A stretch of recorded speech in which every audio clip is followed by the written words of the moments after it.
much lighter.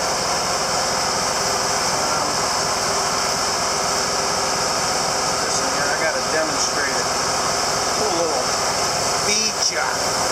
Let me show you what's feature. Go ahead. Okay. Before I put it on there, me and Dad were trying to figure this silly thing out. What the hell is this thing for? Now, I've never What seen thing? this little thing here. Okay. So I asked Dad, and he's like, well, hell, I don't know. I says, well, it goes in there. I know it does. I know that this is a lock. That thing can't come up, so you just kind of move that out of the way. And I was looking at it, and I could notice there's a little ramp. So I says, you know what? I think I know what it is. He's like, what? I says, it's a mouse trap. A mouse trap? I said, yeah, a mouse trap. I says, when you back into whatever it is you're hooking up to, that drawbar will come back and hit that thing and cause it to drop into its place. Therefore, then it can't come up. Now, I don't know. I've never seen that before. Now, I mean, sure beats getting out, and, well, you're going to have to get out anyway, because you got to put this pin in. And, you know, I highly doubt that it's going to work as good as what the theory works. But, ow! Got my finger. It's a mouse trap. So, yeah. I've sheared my finger off. Now, this mouse trap weighs a shit ton. Not a little ton, but a shit ton. Not a long ton or a short ton, a shit ton. Oh, God. I ain't kidding you, this thing's heavy. Oh, my God. Okay. Unfortunate enough. Now.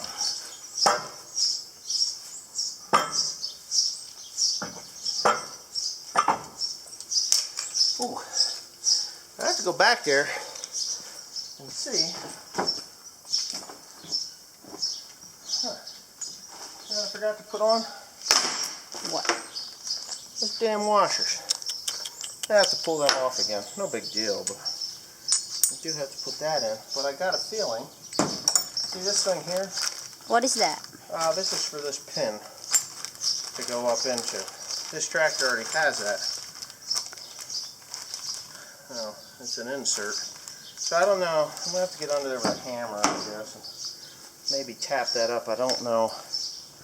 Let me find out what the hell I got going on.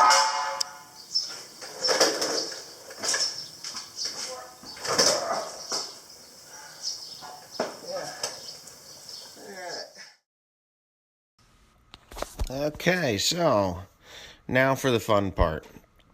And for all my young viewers, you probably don't understand what I'm about to talk about here, but I'll be 45 in July. July 5th is my birthday. And I've noticed that the older I get, the harder it is to work upside down if you're not used to it. Laying on that little wheelie doodad and looking up, reaching up and stuff, kind of makes my eyeballs feel like they're bugging out of my head. But anyways, the job that I'm doing under there is trying to get the pin that holds that drawbar in place to fit. Earlier in the video, you saw that little bushing gizmo that I was talking about.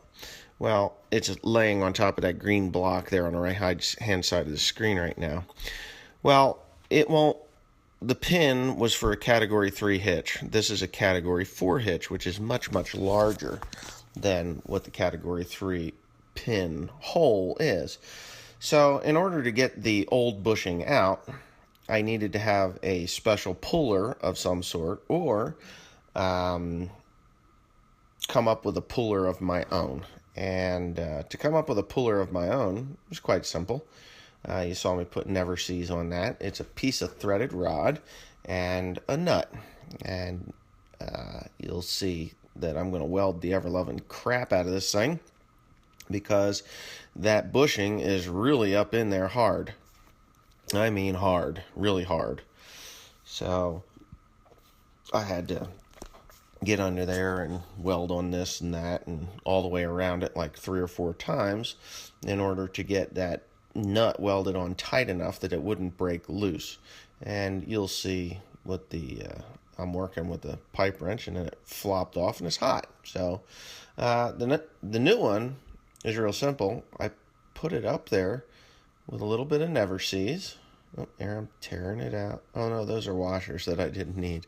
I put it up in there with Never Sees, and I tapped it up in there with a brass hammer. It is case hardened steel, so it's, really, really hard, and it doesn't compress at all. So that Never Sees worked out really well. And the other thing is, this block that I'm putting up on there has the same casting number as what the old one did, but it was shorter.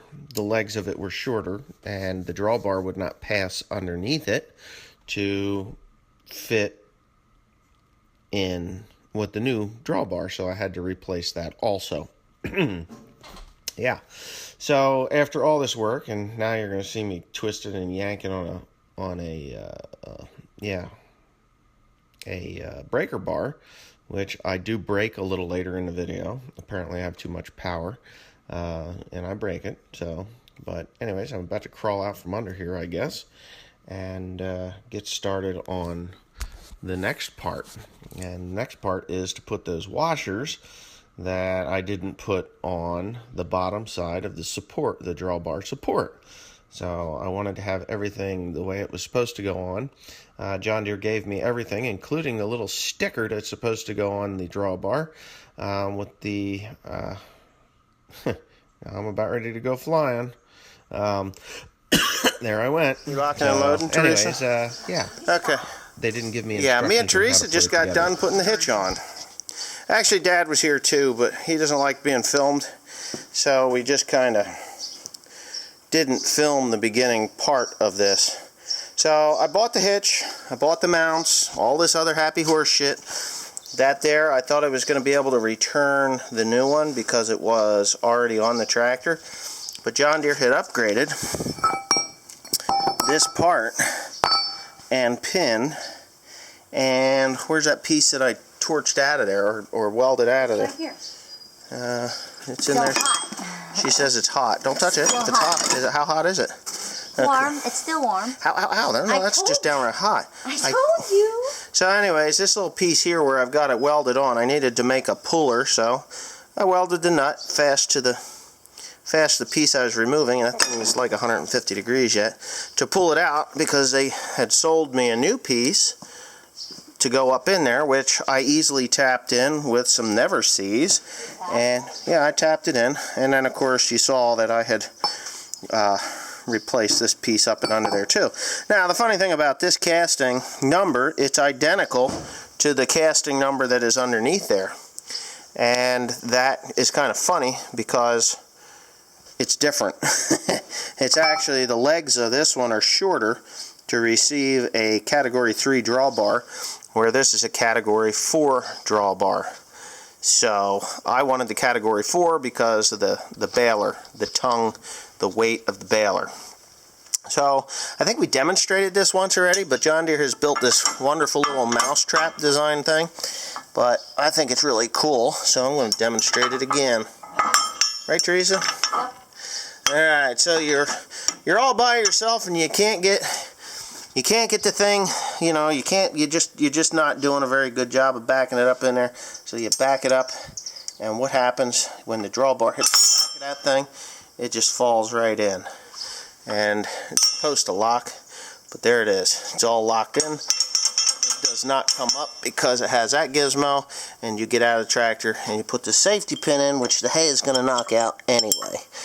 But I think I'm going to put a cable to it, to be honest with you, so that if it does fall out, I can keep it. But that is a drawbar. Now, I wanted to show some of you European fellows, or Englishmen, the difference between this drawbar. This is my hand on the drawbar. This is my hand on the drawbar. I have very large hands, according to Teresa. They're quite large. If you took her hand and put it in mine, her hand is quite small compared to mine.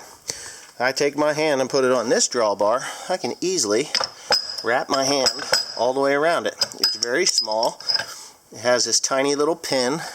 I'm going to take the tiny little pin here and I'm going to put it up against that big pin. See the difference? See the difference? This one here is all gouged out. Now, what? English style. Be small. You know, the American pin. Anyway, she's just so bad. She is so bad. She's got the dirtiest mind. You have no idea. You have no idea, that dirty-minded Asian girl. No. Yeah, she's crazy. So anyway, yeah. So now I've got an English hitch here. I'm not going to use. And there's a simple reason. A lot of guys are like, oh, well, you can get that. You can use that on your baler. Well, I could have, but I'd had to get a part from Krone that wouldn't have worked. Well, it would have worked just fine. Problem is, it's not standard here in the United States. And here in the United States, everybody is a little bit on the sue-happy side. Yeah. So if I was ever in an accident that involved something with that hitch, which I don't ever think could happen, but it could happen, I would probably be sued forever and lose everything that I've worked for over that English hitch. So it's just better to have the American standard hitch and put it all together the way it's, you know, was designed for here in the United States. And it's actually a lot less busy. I mean, if you look at this thing, there's hydraulic cylinders in it, there's pins, there's latches, there's all this stuff. All this stuff. I mean, there was a broken part there that I'd had to get from the United Kingdom. Those pins there are not available here, so if I lost that little sucker, I'd be kind of effed. You know, I'd be in trouble. And yeah, there's all kinds of stuff in this thing. So anyway, if there's anybody from England that wants a hitch, just pay the shipping and give me a couple $100 and it's yours. This will fit the 8R series, I'm sure. But anyway, so there it is. This massive hitch is going to go on the Krone baler. I'm almost ready to move all the electronics over. I do have to change out this part because those are not what is on the American outlets. Those are the English or European outlets, which we have a 7-pin, but it's a flat pin instead of those funky looking round. Well, no, they're round pins. They're round pins, but they're in a different arrangement, so they're different. So anyway, yeah, there it is. Voila. The ass end now looks almost American if it wasn't for these guys. So these guys are going to be changed out eventually, but not today. Right, Teresa? Yes. Oh, such pretty ponytails, right? You can make the ugliest faces. What a beautiful woman turning her face into like... Yeah, go ahead, shake it. Shake it. Shake it. All right. I'm going home now. Are you going home? Yeah, we're going to have chili and fart all night. Yep. That's right. She made us chili. Chili? I bet you're not even going to eat that chili, are you? No. See, she sucks. She wants me to have gas. I'm not dying. I can't believe the heft of that thing, though. Unbelievable. Anyways, thanks for watching. Please comment, rate, and subscribe. Don't forget to hit that subscribe button. You can check me out on Instagram, Twitter if you want, Facebook. I never friend anybody, but you can see the shit that's on there. Right? Right.